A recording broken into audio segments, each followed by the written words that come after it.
Hey, Cornbread review off the bat, bro. You might not like my review then, man. Yeah, so all in all, man, I ended up coming up 2.5 out of 5. Two of them things. Yo. 5 out of 5 cornbreads for the cornbread review. What you think? Yo. Hey, welcome back for another episode of Cornbread Movie Review. I appreciate y'all every week, man. Talk to me nice. Hey, make sure y'all like and subscribe to the channel. Get all of my content from movie reviews to TV shows. I'm cooking up some other stuff too, man. You know, I'll be doing top 5 lists, top 10. So make sure y'all follow the movement, man. www.a2podcast. Make sure you follow my podcast as well. And of course, I'm on TikTok too. You know, Cornbread Movie Review. Follow me on TikTok, man. You know what I'm saying? But we back with another episode today. It's a movie review. Make sure you, man, hit the subscription too, man. Subscribe to the channel, bro. Stop playing and tell a friend to tell a friend, man. You know, get these numbers up, man. I appreciate it. But we're here for another movie review, and today we are going to talk about, everybody been talking about it, so, hey, I got to do the review. The Gray Man. The Gray Man, ladies and gentlemen, is on Netflix. It is PG-13. If this is the first time that you've seen a Cornbread movie review, understand that I do each category or each movie, I break it down in 5 different categories. Acting, cinematography, storytelling, did I get what I bought, and then is it a must-see? Tally it up, spits out a Cornbread review, and then I'm going to leave y'all with a forgotten movie, of course, man. Those are classic movies that I just be giving away for free, man. Don't worry about it. But today, first category is acting. Who is in this movie? Ryan Gosling plays the main character in this movie. He was a recruited assassin trying to do his thing. He about his business, man. You know, he's the top of assassins in this movie. But he does have a heart. He does have a sense of humor. He's fit. He buff, man. I need to get in the gym trying to look at him, bro. I don't know what's going on. But he definitely did his thing. For me, he did more physical acting instead of method acting of, hey, you know, sit here and cry your heart out or act your butt off in this movie. He did more physical stuff. So he did a solid job with me. Also in this movie, Chris Evans. Come on, man.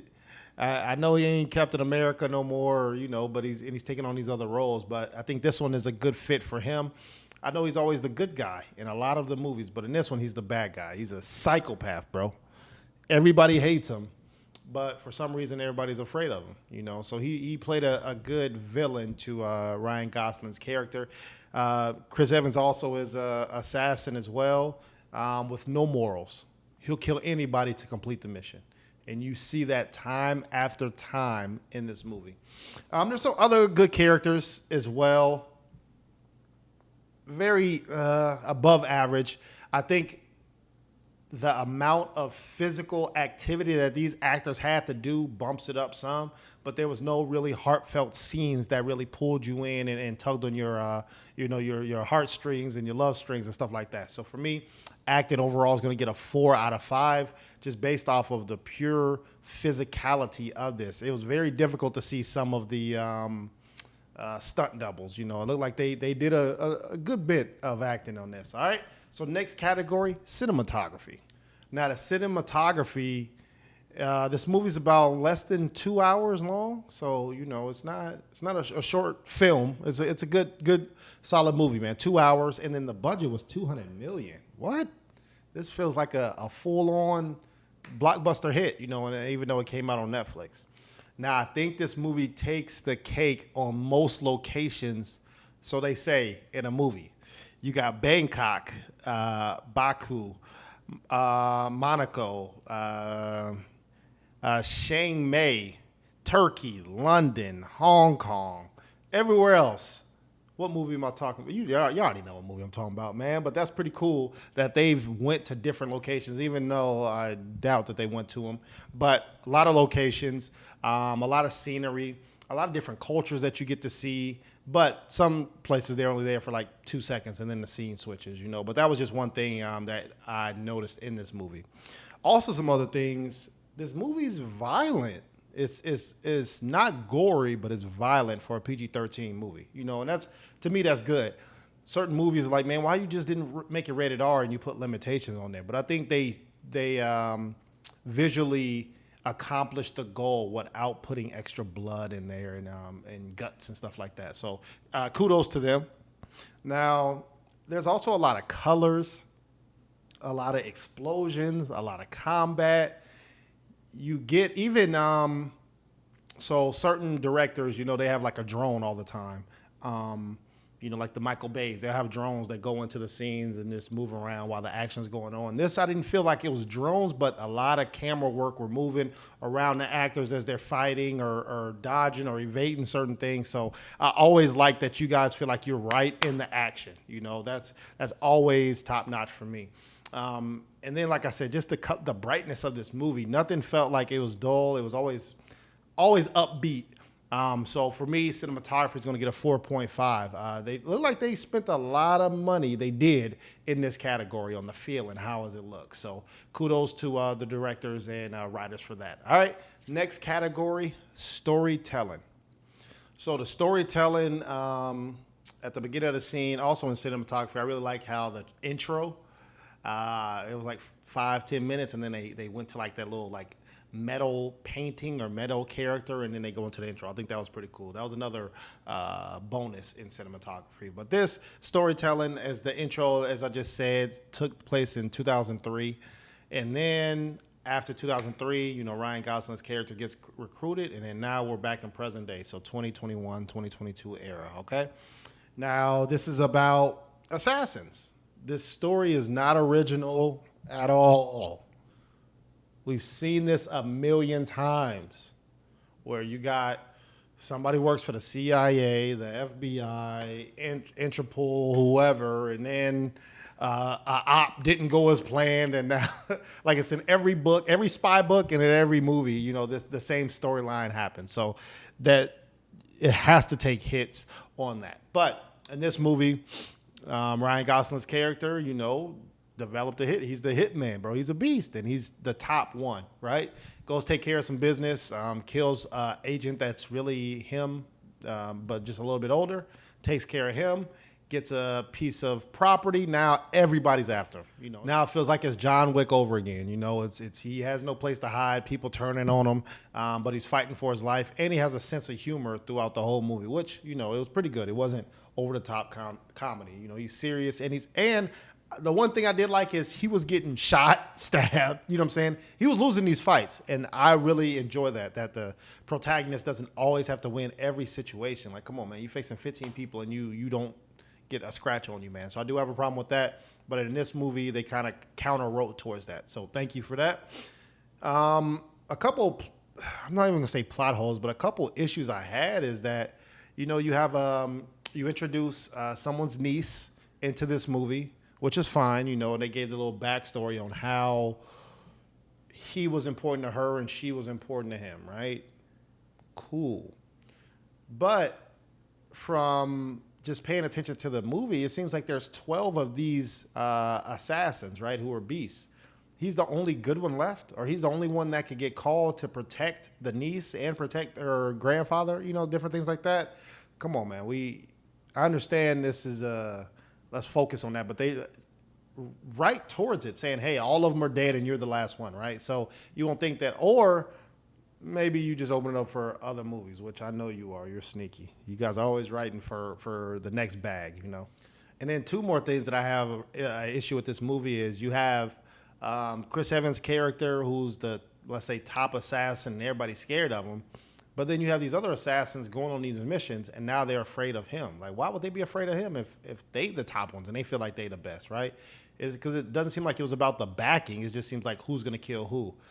Backing meaning like there's no, the CIA is going to get me, so I'm going to go, get arrested or something like that. So, no, it seemed like none of that. It just seemed like they were scared of Chris Evans' character. And then also at the end, bro, you got all these top people in a fort with assassins, and now nobody can shoot. They just be missing everybody. You got one chick killing all these top assassins, but yet throughout the movie, they've been running from them. Very predictable movie. So for me, it's going to get a 3 out of 5 in storytelling. It fell flat on storytelling. In the other parts of the movie, it stepped his game up. So that's that. Next category, did I get what I bought? This movie, like I said, is on Netflix, which the base Netflix subscription is $9.99. I know they keep going up, and that's the base one. I think the other one's like $15.99 and $20.99, which is normally this is a blockbuster movie, right? So you would have spent that just on this ticket. Now you get it for free with the subscription. So that's always a plus. This movie is pure testosterone. It's pure action, pure fighting. And they showed that on the trailers. This is what people came to see. Plus, you get extra stuff, you know. So I really want to give a shout out to Ana de Armas, man. She is a beast. She's been in a couple movies. I really like this character that she's playing. You know, I don't want her in, you know, I know she's going to play Marilyn Monroe, and she's been in other movies where she's just a pretty face. No, she's a beast in this movie, just how she was in 007. So keep playing these type of roles. I really like that you active and you could be not just a pretty face. You could be a force to reckon with in these action movies. So shout out to her. And then you get a lot of A-list celebrity cast kicking butt, fighting, doing their thing, and they not winning. They getting their butts smacked around, put them paws put on them. So I really enjoy that. And like I said, it feels like a big blockbuster movie. So of course, did I get what I bought? I'm gonna say a 4 out of 5. Trailer was banging. It just needed a good soundtrack, and then this movie would have set it off, man. So 4 out of 5 did I get what I bought. Last category, is it a must-see? Like I said, to me, I just was like, oh, there might be a sequel. There is a sequel in the works already. So watch out for that. I'm sure in a couple of years, whenever they get the funding again for that. And everybody's talking about this movie, man. The Gray Man, The Gray Man. You might not even know what they were talking about, but you heard The Gray Man. That's what movie this is, okay? I think it's solid. It's, you know, you're not going to be disappointed that you watched it, but you're watching it for the action. You're watching it because of the characters. You're not watching it really for the storyline and different things. Because if you've seen this movie, you've seen other ones as well. So that's where it take the hit. And some of the scenes turn into Fast and Furious. That's definitely going to take a hit from me, man. Like, you know, jumping out of the helicopter with no parachute, but yet, or the plane without a parachute, but yet you survive that and other. Come on, some of the car scenes, come on. I know I hate the Fast and Furious scenes, and they did that a couple times. So is it a must-see? I'm going to say a 4 out of 5 from me, just to stay with the Joneses. So overall, Cornbread movie review on The Gray Man gets a 4 out of 5 from me. Check out my 2022 Cornbread movie review. Come on, man. I'm about to start make 2 lists. I might have to, because we rocking through these things every week, man. Now, I'm not going to leave y'all without a forgotten movie. Come on, man. That wouldn't be me, man. Now, let's take a guess if y'all could guess what movie I'm talking about, all right? Now, this movie, I know y'all be hitting me up. I need more clues. Hey, man, I'm giving you subtle, small clues. You at least got to guess first before I give you more clues. Come on, that's the rule. You got to guess. But this movie came out in 2004, and it started a war over a female. Nations fighting over a female. Come on, man. Guess what movie I'm talking about, man. That movie, ladies and gentlemen, is Troy. Man, what? Brad Pitt, Achilles, man, monster. Type A, what? He was even the bad guy in this movie, but he was a beast, man. If you ain't seen Troy, I don't know what y'all doing, man. Go watch that after y'all go watch Gray Man. But make sure you like and subscribe to the channel. Check out Troy. Check out Gray Man. Write in the description box what you think, if you agree, disagree. And then make sure you share and subscribe. All right? I love y'all. I'll be back next week. Holla at your boy. Peace.